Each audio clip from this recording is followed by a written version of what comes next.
ছোট ছোট বেশ খানিকটা আমড়া নিয়ে বসে পড়েছি। এই আমড়াগুলো আমি এখন আপনাদেরকে দেখাচ্ছি। আমি শুধু একটা পিলার দিয়ে এটা ছুলে নিচ্ছি। গাটা ছুলতেই হবে, কারণ ভেতরে আঁটি আছে, সেই জন্য আমাকে গাটা ছুলে নিতে হবে। ছুলে না নিলে আমি এটা রেডি করতে পারবো না। এই ছোট ছোট এই মোটের অংশটা কিন্তু আমাকে কেটে ফেলে দিতে হবে।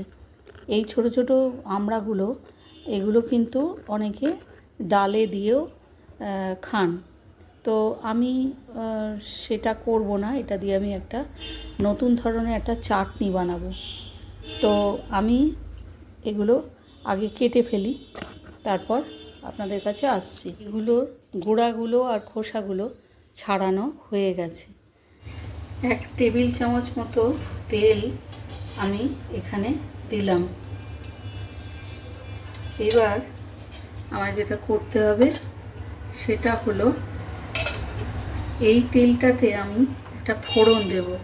সেই ফোড়নটা হচ্ছে এই যে 5 ফোড়ন। 5 ফোড়নটা দেওয়ার আগে আমি চিমনিটা চালিয়ে নিচ্ছি।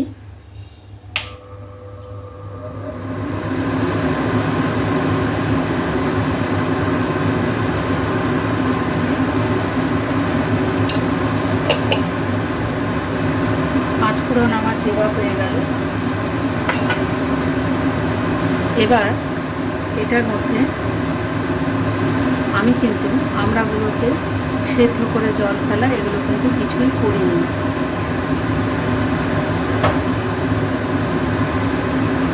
এই যে আমড়াগুলো ছুলে রেখেছি, এগুলো আমি ডাইরেক্ট তেলের মধ্যে এটা দিয়ে দেব।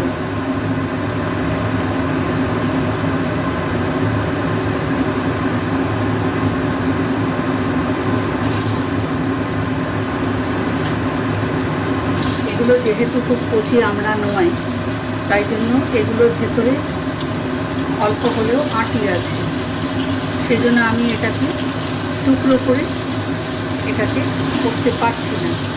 আমাকে এইভাবেই এটা করতে হবে, অর্থাৎ বানাতে হবে এইভাবেই।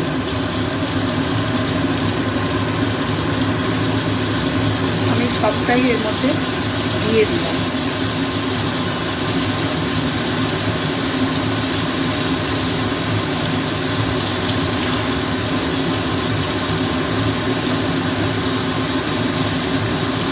এবার এটার সাথে আমাকে একটু নুন সামান্য দিতে হবে। আমি এই নুনটা আমার কমন সল্ট নয়, এটা লো সোডিয়াম সল্ট, যেটা আমি ব্যবহার করি আমার অসুস্থতার কারণে, সেটা আমি দিয়ে দিলাম। আর যদি আপনারা মনে করেন যে কমন সল্ট দেবেন, সেটা দিতে পারেন। কমন সল্টটা যখন দেবেন তখন আপনাদের মনে রাখতে হবে এর মধ্যে আপনারা আমচুর পাউডার বা চাট মশলা এই জাতীয় কোনো কিছু ফেলবেন কিনা। সুতরাং সেই বুঝে আপনাদেরকে নুনটা দিতে হবে। সুতরাং নুনটা না সবসময় কম দেওয়াই ভালো। আপনারা মুখে চেখে নিয়ে তারপরে দিলেন, সেটা ঠিক আছে। আমি খুব সামান্য একটুখানি হলুদ, মানে এইটুকু, এটা একটু ছড়িয়ে দিলাম, জাস্ট একটু রঙটা হওয়ার জন্য। আর এর থেকে বেশি হলুদ আমার দেওয়ার দরকার নেই। এবার একটু নাড়াচাড়া করে দিই, কারণ খোসা ছাড়ানো আছে, এটা কড়াতে আটকে যায়।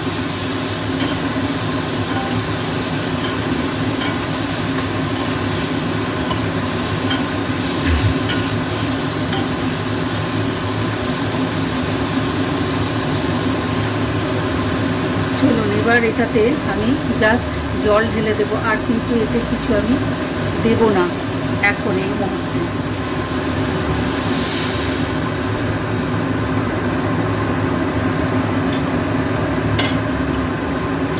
আমি আমার এটা গ্যাস বার্নারটা আমি হাই করে দিলাম, হাইতে এটা ফুটবে।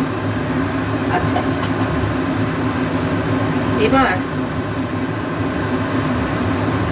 এতে আপনারা মশলা দিতে পারেন, যেটা চাটনির মশলা সাধারণত হয়, পাঁচফোড়ন গুঁড়ো বা শুধু মৌরি জিরে গুঁড়ো, এরকম কোনো মশলা আপনারা দিতে পারেন।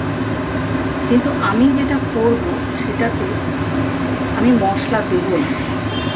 অবশ্যই একটা মিষ্টত্ব থাকবে, আর সেই মিষ্টত্বটা থাকবে আমার এই গুড়ে। আমার এইখানে যে গুড়টা রয়েছে, আখের গুড়, এই গুড়টা দিয়েই আমি এটা বানাবো। সুতরাং চলুন, এটা যতক্ষণে ফুটছে ততক্ষণে আমি মশলা বাদে কি মেশাবো সেইটার একটু ব্যবস্থা করে নিই। আশা করি আপনারা দেখতে পাচ্ছেন এর মধ্যে কি আছে। সাদা তিল আর সর্ষে আমি এটা মিক্সিতে গুঁড়ো করে নিলাম। এইবার এটার উপর আমি একটু জল দেব। জল দিয়ে এটাকে আমি একটু ভালো করে গুলিয়ে নেব। তারপর আমি এইটুকুনি জল দিলাম, বেশি না। এটা এই মিক্সির বোলেতেই আমি পটেতেই আমি এটাকে ভালো করে মিশিয়ে নিচ্ছি।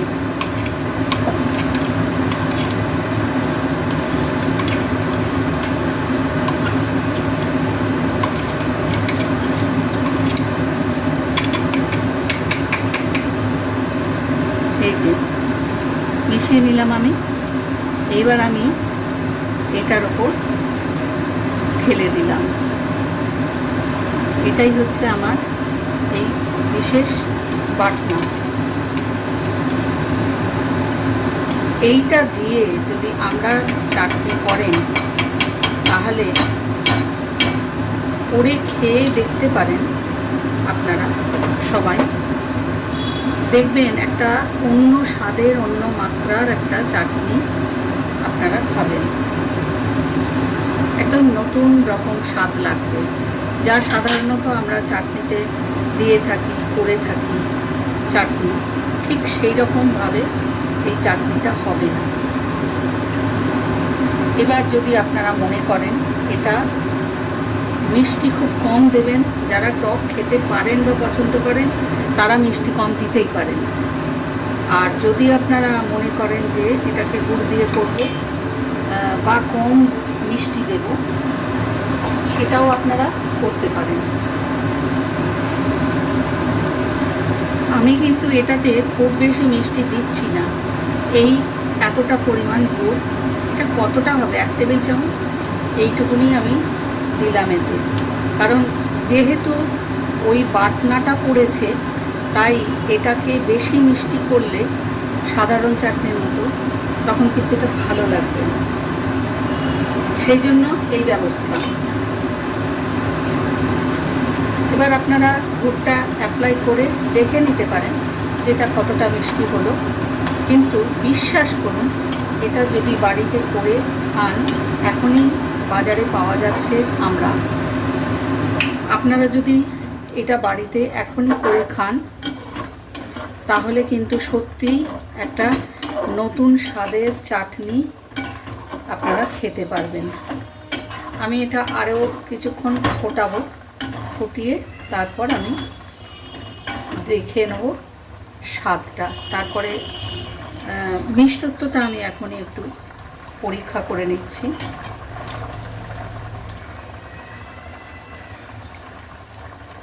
হ্যাঁ, মিষ্টত্বটা ঠিকই আছে, নুনটা বরং একটু কম আছে। অ্যাকচুয়ালি আমি তো নুনটা খুব কমই দিই, সেই জন্য নুনটা কম আছে। এবার আপনারা এটার সাথে ঝাল মেলাতে পারেন, কিন্তু ঝালটা আমি বলবো সামান্য একটু লঙ্কা গুঁড়ো আপনারা দিতে পারেন, সেটা দিলে কিন্তু এটার স্বাদটা ভালো থাকবে। লঙ্কা গুঁড়ো দিয়ে আপনারা এটা বানাতে পারেন। আমিও দিয়ে দিলাম একটু লঙ্কা গুঁড়ো, খুব কম, একটুখানি সামান্য লঙ্কা গুঁড়ো, মানে একটু মুখে আমার যে লঙ্কার গুঁড়োটা সেটা খুব বেশি ঝাল নয়, কাজেই খেতে খারাপ লাগবে না। ওইটুকুনি আমি মিশিয়ে দিলাম এটার মধ্যে।